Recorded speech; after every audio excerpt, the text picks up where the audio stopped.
Hello everyone, welcome to आई एग्जाम्बी। बहुत स्वागत है आप सभी का एग्जाम्बी के इस प्लेटफॉर्म में to make your preparation 50% faster. CCI के लिए टाइम बहुत कम रह चुका है। आज 16 जुलाई है, आईसीएआर डे है, आप सभी को पता है। और उत्तराखंड में आज का दिन हरेला के रूप में सेलिब्रेट किया जाता है, हमारी क्रॉप्स के लिए, या फिर हम कह सकते हैं हमारे एटमॉस्फेयर के लिए, या फिर हमारे एनवायरमेंट के लिए ये दिन डेडिकेट किया जाता है। तो कुछ कुछ रिचुअल्स होते हैं वो हमने सुबह किए, बट अभी अभी हम वीडियो बना रहे हैं आपके लिए। सो आज मैंने सोचा कि एग्रोनॉमी या फिर सॉइल साइंस वगैरह का कोई टॉपिक लिया जाएगा, बट क्योंकि कल की जो वीडियो थी उसमें मैंने देखा कि बच्चों के कमेंट, जो दो कमेंट थे वो थे फार्म पावर एंड मशीनरी के लिए। तो मैंने कहा जब उन्होंने इतनी शिद्दत से कुछ रिस्पॉन्स किया है तो क्यों ना वो किया जाए, क्योंकि इकोनॉमी तो किसी ने बोला ही नहीं। तो इकोनॉमी मैं ये मान के चलता हूँ कि आपने बहुत अच्छे से पढ़ लिया होगा। तो हम फार्म पावर एंड मशीनरी करते हैं और फिर मुझे आप कल के लिए भी टॉपिक बताइएगा। सो अगेन जो हमारा टारगेट है, हमारा टारगेट क्या है, सीसीआई 2024 क्लियर करना है। बट कैसे पढ़ना, कैसे है, शॉर्ट पढ़ना है, टू द पॉइंट पढ़ना है, टारगेटेड पढ़ना है। शॉर्ट पढ़ने का मतलब ये नहीं कि चार ही टॉपिक पढ़ने, टॉपिक सारे पढ़ने हैं, बट टू द पॉइंट पढ़ने हैं और उनको शॉर्ट में चीजों को कवर करना है। क्योंकि ये समझना है कि लास्ट ईयर का पेपर कैसा था। लास्ट ईयर पेपर इजी था, इस बार का भी वही मान के चलना है। ठीक है, इजी होगा डिफिकल्ट होगा वो देखी जाएगी, बट प्रिपरेशन करते टाइम ये समझ के चलना है कि किस लेवल का एग्जामिनेशन इससे पहले हुआ है, उस लेवल में पढ़ के जाना है। सो अगेन ये लॉ ऑफ अट्रैक्शन हमेशा वर्क करता है। जैसा आप सोचोगे वैसा आप बनोगे, ये हमेशा मान के चलिए। आप जैसे सोचते हैं वैसा आप बन जाते हैं। ओके, तो हम कई बार कहते हैं ना हमें हमारा दोस्त ऐसा चाहिए, और आप देखिए आपके दोस्त भी वैसे ही होते हैं जैसे आप होते हैं, चाहे आप कुछ भी सोच लीजिए। तो ये एक प्रॉपर रिफ्लेक्शन होता है हमारी लाइफ में, क्योंकि हम जैसा सोचते हैं हमारे आसपास वैसा ही होता है। सो लॉ ऑफ अट्रैक्शन वही कहता है। तो अगर आप ये सोचेंगे, पॉजिटिव रहेंगे, पॉजिटिविटी होगी। सबसे पहले देखते हैं लास्ट ईयर के क्या क्वेश्चन आए थे। Which of the following does farm mechanization reduce? Farm mechanization होने से क्या कम होता है भैया? करप्शन कम होता है। करप्शन का तो कोई मतलब ही नहीं है। केसीसी की बात होती तो हम अलग बात करते। ड्रेजरी पॉपुलेशन पोल्यूशन, तो यहाँ पे क्या है, ड्रेजरी। ड्रेजरी का क्या मीनिंग है मुझे हिंदी में बताइएगा कमेंट बॉक्स में। मैंने पिछली वीडियो में डिस्कस किया है, पिछली की पिछली आई थिंक एक वीडियो में डिस्कस किया है इस क्वेश्चन को पूरा अच्छे से। सो मैं इसको यहाँ पे डिस्कस नहीं कर रहा, बट ये आप समझिए कि ड्रेजरी दूर होती है। ड्रेजरी को हिंदी में सिंगल वर्ड में क्या कहते हैं, ये कमेंट बॉक्स में बताइएगा। ओके, नेक्स्ट क्वेश्चन है, देखो कितना प्यारा क्वेश्चन है, और ये हर बार हम कहते हैं कि what is the depth of medium flowing according to the क्रीडा। बट मैं आपको एक चीज बताऊं, मैं जस्ट आपसे क्वेश्चन पूछ रहा हूं, आप अपने मन में एनालाइज कीजिए कि वाकई में आपको आंसर पता है कि नहीं पता है। मैं क्योंकि जितने बच्चों से पूछता हूं मुझे नहीं आंसर दे पाते हैं। जिन्होंने मेरी पहले ही पुरानी वीडियोस देखी होंगी तो आप शायद आंसर दे पाएंगे। बताइए प्राइमरी टिलेज और सेकेंडरी टिलेज में क्या डिफरेंस है? प्राइमरी टिलेज और सेकेंडरी टिलेज में क्या डिफरेंस है? आपने बड़ी बड़ी वीडियोस देखी होंगी कि दो दो चार चार पांच पांच घंटे की, बट आपने कोर्स भी पूरा पूरा पढ़ा है, बट फिर भी ये कंफ्यूजन रहता है। दो पॉइंट में आपको मुझे डिफरेंस बताना है। अब आप माइंड में सोचिए कि अगर माइंड में आपके यही दो डिफरेंस आए थे तो आपको आता है, अगर आपको नहीं आया था तो आपको समझना है कि आपने मेजर और बहुत बेसिक चीजें मिस की हैं। मुझे कमेंट बॉक्स में बताइएगा किस किस को ये पॉइंट माइंड में आए जब मैंने प्राइमरी से और टिलेज और सेकेंडरी टिलेज का डिफरेंस पूछा। पहला पॉइंट है डेप्थ। तो डेप्थ जो प्राइमरी टिलेज होता है उसमें जितने भी टिलेज ऑपरेशंस होते हैं वो कितने में होते हैं, ग्रेटर देन 15 सेंटीमीटर पे। सेकेंडरी टिलेज में जितने भी ऑपरेशंस होते हैं वो लेस देन 15 सेंटीमीटर पे होते हैं। सिंपल क्लासिफिकेशन है टिलेज का। प्राइमरी टिलेज में हम 15 सेंटीमीटर से ज्यादा डीप में काम करते हैं, सेकेंडरी टिलेज 15 सेंटीमीटर में ही सारा काम हो जाता है। सेकेंडरी पॉइंट है पर्पस। पर्पस क्या है, प्राइमरी टिलेज क्यों कर रहे हैं, सेकेंडरी क्यों कर रहे हैं? पर्पस है प्राइमरी टिलेज में to turn the soil. Turn the soil, soil को पलटा देना है। जो टिलेज या फिर जो प्लाव होता है, प्लाव क्या करता है, टर्न करता है सॉइल को। और यहाँ पे क्या सेकेंडरी टिलेज में क्या पर्पस है, चर्न द सॉइल। सॉइल को हम कहते हैं ना भुरभुरी बना देना, मतलब कि सीड बेड प्रिपेयर करना, चर्न द सॉइल। ये बेसिक चीज है भाई, ये समझ जाओ, आपको आधा कॉन्फिडेंस आ जाएगा। क्योंकि आप मैक्सिमम टाइम में बच्चों से पूछता हूं उनको प्राइमरी टिलेज सेकेंडरी टिलेज में प्रॉपर कंफ्यूजन होता है या फिर प्रॉपर आंसर नहीं पता होता, क्योंकि अगर वो जो भी आंसर देते हैं मैं उसमें कुछ भी इफ बट कर दूंगा तो फिर वो कंफ्यूज हो जाते हैं। तो ये आप माइंड होते हैं। अच्छा मुझे ये बताइएगा कितने स्टूडेंट ऐसे हैं जिनको ये चीजें क्लियर थी, या उनके माइंड में ये नहीं भी था बट ये उनको क्लियर था? क्योंकि अगर इतना आपको क्लियर है ना, फिर आपको इंप्लीमेंट्स में कभी दिक्कत नहीं होगी। और इंप्लीमेंट्स में बहुत बच्चों को दिक्कत होती है। भाई हमको लगता है ये भी तो ऐसा ही दिखता है, ये भी ऐसा दिखता है, तो डिफरेंस कहाँ पे है? जैसे सिंपल देखो, आप प्लाव देखोगे और साथ ही साथ आप कल्टीवेटर देखोगे, आपको डिफरेंस क्या है? डिस्क प्लाव और डिस्क हैरो में डिफरेंस क्या है? सो यही डिफरेंस है दोनों के पर्पस और डेप्थ में। ओके, सो अभी मैं आगे आपको इमेजेस दिखाऊंगा तो आप समझेंगे। इतना से ध्यान रखेंगे तो चीजें सही होगी। अब देखो क्या किया है, जो क्रीडा है कि central research institute for the dryland agriculture Hyderabad में ये है, इसने क्लासिफाई किया based on the depth 3 type की प्लॉइंग को। इसने शैलो प्लॉइंग बोला 5 टू 6, जनरली ये किस में आ जाता है, सेकेंडरी टिलेज ऑपरेशन में आता है। देखो medium deep ploughing, medium ploughing जिसको हम बोलते हैं, और इसको हम बोलते हैं डीप प्लॉइंग, और फिर इसके बाद क्या होता है, सब सॉइलिंग। ओके, ये चीज ध्यान रखना है। तो ये क्वेश्चन पिछली बार पूछा, ये भी हमने डिस्कस किया था। तो यहाँ पे क्या इन्होंने पूछा, मीडियम प्लॉइंग पूछा है इन्होंने। तो मीडियम प्लॉइंग के लिए क्या आंसर हो जाएगा, 15 टू 20 सेंटीमीटर। ओके, तो ये ध्यान रखना है। बट इतना बेसिक हमें पता चले कि भाई प्राइमरी टिलेज सेकेंडरी टिलेज क्या है। बच्चे बहुत कंफ्यूज होते हैं। कैसे कंफ्यूज होते हैं सर, सीड बेड से पहले जो भी चीजें वो प्राइमरी टिलेज, उसके बाद वाली सेकेंडरी टिलेज। तो उसमें हम पूछते हैं लैंड लेवलिंग, नहीं सर ये तो सेकेंडरी में आता है। तो फिर ये तो सीड बेड से पहले है, कैसे, फिर ये पता नहीं। तो ये ऐसे कंफ्यूजन नहीं होने चाहिए, क्लियर रखिए। प्राइमरी टिलेज कैसे होगा, सेकेंडरी टिलेज कौन सा होगा। डेफिनेटली जब आपकी क्रॉप खड़ी है उसके बाद आप कोई भी ऑपरेशन करोगे, 15 सेंटीमीटर से डीप तो नहीं करोगे, या ऑयल को पलटा तो नहीं दोगे ना, तो फिर वो कभी हो ही नहीं सकता। प्राइमरी टिलेज से जो प्लांट आपका इमर्ज हो गया उसके बाद तो हो ही नहीं सकता। सिंपल कंसेप्ट, को भी कंफ्यूजन होगा।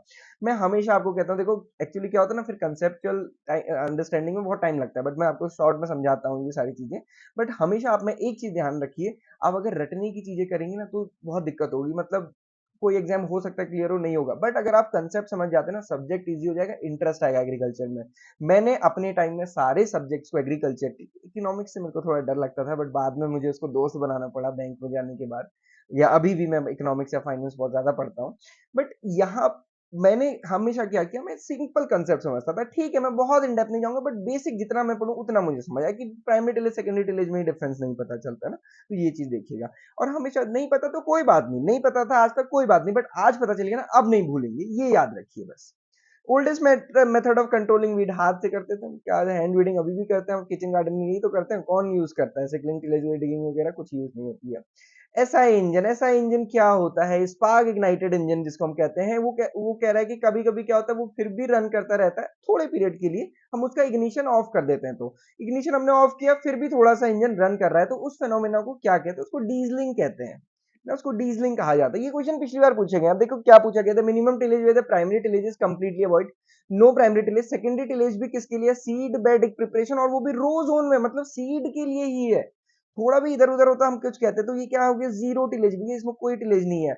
अगर वो थोड़ा सा उससे पहले या फिर कुछ स्पेसिफिक बोलता तो हम बोलते हैं मिनिमम टिलेज है, बट यहाँ पे तो वो ऑप्शन भी नहीं है, टेंशन ही नहीं लेनी है, simple answer zero tillage. In horizontal tillage, अब horizontal tillage, in the broadcast tillage, depth of tillage is dash throughout the field, simple है। अनडुलेटेड का कोई मतलब ही नहीं है, अनइवन का कोई मतलब नहीं है, यूनिफॉर्म होती है। डेप्थ की बात पूछी है, वो ये थोड़ी पूछा कि ऊपर मिट्टी कैसे दिख रही है, डेप्थ पूछी है, तो डेप्थ तो यूनिफॉर्म होगी। एक बच्चे ने मेरे को पिछली बार कहा, सर टिलेज ऑपरेशन में तो हो सकता है ना, क्योंकि लेवलिंग से लेवल होता है, तो उसके ऊपर तो जो भी होगा अनइवन ही होगा। भैया सॉइल सरफेस की बात थोड़ी कर रहा है वो ये पूछ रहा है कि डेप्थ क्या रहेगी। डेप्थ तो यूनिफॉर्म रहेगी ना, ऐसा थोड़ी एक जगह 10 सेंटीमीटर डीप, एक जगह 15 सेंटीमीटर, एक जगह 40 सेंटीमीटर, ये समझने की बात है। अब आ जाते हैं कुछ क्वेश्चंस पे। आई होप कि इतने क्वेश्चन से भी आपको समझ आएगा। देखो कुछ समझ आए ना आए, देखो मेरी आप 10-15 मिनट की वीडियो देखो, एक कंसेप्ट भी अगर आपको ऐसा समझ आ गया कि जो जीवन पर्यंत याद रहा और बाकियों से आप अच्छा समझा पाए, बस मेरा काम उतना हो गया, या आपके लिए भी उतनी बहुत बड़ी लर्निंग है। क्योंकि हमें लगता तो है कि हमने 500 क्वेश्चन देख लिए, वो याद नहीं रहते, वो एक भ्रम है, माया जाल है। ऐसा होता तो फिर तो सभी का एग्जाम क्लियर होता, कट ऑफ बहुत ऊपर जाती, बट ऐसा होता नहीं है। तो इसलिए इस बात को समझना है। सो डैश इज, अब देखो ये आप मेरे को इजीली आंसर कर दोगे, dash is a secondary tillage operation. अब सेकेंडरी टिलेज याद आ गया, लेस देन 15 सेंटीमीटर, और churn the soil that breaks down the large soil, यही तो होता है, level the soil surface and prepares a fine uniform seed bed for the planting, ये secondary tillage की डेफिनेशन है। वो पूछ रहा है इसमें कौन करता है। कल्टीवेशन वर्ड का तो कोई रिजेम्बलेंस ही नहीं है। चिसलिंग, चिसल कहाँ है, चिसल तो कुछ पर्टिकुलर कैरेक्टरिस्टिक होगा, किसका कुछ नहीं पता। रिपिंग क्या है, रिपिंग के इसको हम बोलते हैं, जैसे हम बोलते हैं ना फाड़ देना, मतलब ये बेसिकली कैसा होता है, प्लॉइंग टाइप ही होता है, बट थोड़ा सा डिफरेंट होता है। प्लॉइंग में वो बिल्कुल टर्न करता है, बट ये टर्न नहीं करता। लेवलिंग या हैरोइंग, तो ये क्या कह रहा है कि ये किस चीज के लिए पूछा, सेकेंडरी टिलेज का ऑपरेशन, क्योंकि आप देखोगे हैरोइंग भी सेकेंडरी टिलेज का ऑपरेशन है, लेवलिंग भी सेकेंडरी टिलेज का ऑपरेशन है, बट जो ब्रेक डाउन कर रहा है लार्ज क्लॉथ्स को, तो कौन करता है, हैरो करता है। हैरो करता है, तो ये ध्यान रखना कि हैरोइंग से वो चीजें होती हैं। Okay, which of these is और are not primary tillage implement, कौन सा प्राइमरी टिलेज इंप्लीमेंट नहीं है। Simple question, spike tooth harrow, cultivator, roller, only A and B, या ऑल ऑफ दीज। अब देखो स्पाइक टूथ हैरो, हैरो किसके लिए यूज होता है, सेकेंडरी टिलेज के लिए। कल्टीवेटर किसके लिए होता है भाई, सेकेंडरी टिलेज के लिए। थोड़ा दिखता प्लाव जैसा है, बट होता नहीं है। उसका पर्पस टर्न करना नहीं है सॉइल को, उसकी जो फॉर्मेशन है वो भी टर्निंग के लिए नहीं है। रोलर रोलर क्या करता है, रोलर को हम लेवलिंग के यूज करते हैं, क्या है, सेकेंडरी टिलेज। तो ये सारे ही कैसे हैं, सेकेंडरी टिलेज, मतलब सारे ही कैसे हैं, नॉट प्राइमरी टिलेज, यही तो पूछा क्वेश्चन में। Which among the following is a secondary tillage, अब डायरेक्ट पूछ लिया कि सेकेंडरी टिलेज कौन सा ऑपरेशन है। स्पाइक टूथ हैरो, हैरो की अभी हमने बात करी, तो वो सेकेंडरी टिलेज इंप्लीमेंट है। सब सॉइलर, ये तो प्राइमरी टिलेज बहुत डीप में काम करता है, तो 30 सेंटीमीटर ज्यादा 45 सेंटीमीटर तक। प्लैंक्स, ये किसके लिए, लेवलिंग के लिए। Only A and C is the correct answer. Okay, which tillage operation involves lighter and finer soil manipulation after primary tillage to create a proper soil tilth and a uniform soil surface। अब आप देखिए, ये question मैंने आपसे पूछा है और similar type का क्वेश्चन इससे पहले भी पूछा गया। अब ये क्या बता रहा है, या फिर ये सिंपल डेफिनेशन किसकी दी है, which tillage primary lighter and finer soil manipulation after primary tillage, तो क्या होगा, ये सेकेंडरी टिलेज है, सेकेंडरी टिलेज, यही क्वेश्चन पूछे जाते हैं। अब देखो ये है, अगर आप यहाँ पे देखोगे, ये प्लाव है और ये प्लाव है, ये दोनों प्लाव है, ये कल्टीवेटर है। ओके, ये कल्टीवेटर है, ये हैरो है। ओके, ये भी हैरो है। दोनों में क्या डिफरेंस है, ये कमेंट बॉक्स में बताइएगा, इसका नाम कमेंट बॉक्स में बताइए, सारा नहीं बताऊंगा, कुछ तो थोड़ा आपको भी सोचना है। देखो ये प्लाव है, ये प्लाव है। आप ये देखो, ये जो फॉर्मेशन है ना, ये कैसा है, डीप जाएगा तो ये क्या करेगा, सॉइल को टर्न कर देगा, ऐसे सॉइल आएगी, ऐसे सॉइल आएगी, टर्न। सिमिलरली यहाँ पे भी क्या है, ये पूरा नीचे से टर्न कर देगा। बट ये कल्टीवेटर ये कहाँ पे टर्न करेगा, ये तो बिल्कुल वो जैसा भी सॉइल है बस उसको इधर-उधर करता हुआ चलेगा, तो जो लार्ज प्लॉट्स हैं वो ब्रेक हो जाएँगे। तो इसमें कहाँ पे टर्निंग होनी है? तो ये टर्निंग नहीं होती, तो ये कल्टीवेटर ऐसे डिफरेंट है थोड़ा-सा, ओके, ये ध्यान रखना है। What type of tillage involves breaking hard pans without soil inversion? Soil invert भी नहीं कर रहा बट हार्ड पैन ब्रेक कर रहा है। हार्ड पैन कहाँ होते हैं, बहुत deep, with less disturbance of the top soil, top soil में डिस्टर्बेंस ही नहीं हो रहा है। सिंपल सी चीज है, क्या है ये, डीप टिलेज? नहीं, टिलेज है। डीप टिलेज प्राइमरी टिलेज का पार्ट हो गया, तो टर्न करना चाहिए। ईयर राउंड टिलेज नहीं, मिनिमम टिलेज नहीं, सब सॉइलिंग, सब सॉइल, सब सॉइलिंग इसको हम कहते हैं। जीरो टिलेज तो मिनिमम हो जाता है, तो यहाँ पे करेक्ट आंसर क्या है, सब soil. Which among the following can be used for the inter cultivation operation? पेड़ लगे हुए हैं, उसके बीच में आपको कुछ कल्टीवेशन करना है, तो हम किससे यूज कर सकते हैं? रिज प्लाव नो, बंड फॉर्मर, बंड फॉर्मर तो बंड बनाने के लिए है, ठीक है, बीच में बंड बनानी तो वो भी कर सकते हैं। रोटरी बीडर या फिर स्मॉल ब्लेड हैरो, या ओनली ए और बी? तो यहाँ पे हमारा सबसे सही आंसर क्या है, रोटरी वीडर, क्योंकि हम वीडिंग करते हैं बेसिकली, और कुछ ना कुछ हम हैरो ऑपरेशन करेंगे, प्लाइंग वगैरह नहीं करते हैं। प्लाइंग जनरली किस में यूज होती है, प्राइमरी टिलेज में होती है, टर्न करने की, तो वो नहीं। यहाँ पे क्या आंसर है, सी आंसर करेक्ट है। Which tillage system is characterized by the plowing the field with the fewer passes over the entire land or plowing only on a specific area before sowing? जो पिछली बार question आया था देखो, जिसमें zero tillage operation answer था, वहां पे क्या था, केवल सीड बेड का सीड लाइन बनाना और सीड डालना, बस इतना काम। बट यहाँ पे क्या कह रहा है, only in the specific area before sowing, fewer, कुछ कुछ कर रहा है, तो ये क्या है, बेसिकली ये मिनिमम टिलेज का बात है, ये इसमें क्या है, मिनिमम टिलेज है। मतलब हम पूरी तरह से भी अवॉइड नहीं कर रहे बट कुछ कुछ कर रहे हैं specifically. Okay, which component of the power tiller, simple question है, power tiller is responsible for transmitting power from the engine to the main clutch, ऐसे क्वेश्चन आते हैं। लास्ट टाइम की भी आप क्वेश्चन देखोगे, इंजन से रिलेटेड क्वेश्चन भी पूछे गए हैं। नॉर्मल भी आप दिमाग लगाइए अपना कि इसमें जितने भी ऑप्शन दिए हैं, ट्रांसमिशन गियर दिया है, रोटरी यूनिट दी है, वेल्ड पुली दी है, स्टीयरिंग क्लच दिया है, ड्राइव शाफ्ट दिया है, जो हम कहते हैं कि क्लच से, और फिर उसके बाद जो ट्रांसमिशन हो रहा है पावर का from engine to the main clutch, वो किससे होता है, तो वो वी बेल्ट पुली होती है, और इसमें क्लच कहाँ पे है, हैंड में है, सो ये वी बेल्ट पुली ही यहाँ पे पूरा का पूरा फंक्शन करती है। वो पूरा क्या करती है, इंजन से मेन क्लच की तरफ करती है, और इसी से पूरा पावर टिलर ये चलता है। ओके, आई होप कि थोड़ा समझ आएगा, ये थोड़ा डिफरेंट भी है, इसको समझाने में थोड़ा सा टाइम लगता है, तो इसको भी हम अवॉइड करते हैं। Disc angle of disc plough, ये किसकी बात करके, प्लाव की, है ना, प्लाव है ये, प्लाव मतलब प्राइमरी टिलेज, मतलब 30 सेंटीमीटर, सॉरी 15 सेंटीमीटर से डीप पे काम करना है, सॉइल को टर्न करना है, उसका डिस्क का एंगल कितना होना चाहिए कि वो पलट जाए, तो 42 टू 45 डिग्री उसका डिस्क एंगल होना चाहिए, ये अभी याद कर लीजिए। बाकी अगर देखो आपको ये कंसेप्ट समझ लेना है, मैंने फार्म पावर एंड मशीनरी का एक सेशन किया था एएफओ के टाइम पे, वो आप देख लीजिएगा, उसमें आपको काफी हो जाएगा, क्योंकि उसमें हमने बहुत डिटेल में सेशन किया था। Which type of heat engine is the combustion of fuel carried out within the cylinder itself, simple question है। External combustion engine, external combustion engine कौन से होते हैं, जो हम वो बोलते हैं, कौन से होते हैं, स्टीम इंजन, है ना, स्टीम इंजन वो कैसे, external combustion engine, diesel engine, और ये सिंपल है, ये क्या है, इंटरनल कंबशन इंजन, और ये जिससे भी चलेगा तो ये किस में आ जाएगा, इंटरनल कंबशन इंजन, किसी से भी चले, हमारा सिंपल मैथ जो डिफाइन कर रहा है वो इंटरनल कंबशन इंजन है, जो बेटर यहाँ पे ऑप्शन है। Okay, which stroke in the 4-stroke cycle engine involves the downward movement of the piston due to the combustion in the air fuel mixture। मेरे को तो यहीं पे चीजें समझ आ जाएंगी, क्यों, वो देखो ज्यादा डिफिकल्ट पूछ ही नहीं रहा, वो कह रहा है कि कौन सा ऐसा स्ट्रोक है 4 स्ट्रोक में, अगर आपको चारों स्ट्रोक नहीं भी पता है, वो ये पूछ रहा है कि किसमें डाउनवर्ड मूवमेंट होता है पिस्टन का due to the combustion of air fuel mixture. ऐसा कहां पे होता है कि एयर और फ्यूल मिक्स हुई और कंबशन हुआ, उसकी वजह से पिस्टन डाउन हुआ, मतलब जब स्पार्क मिला है।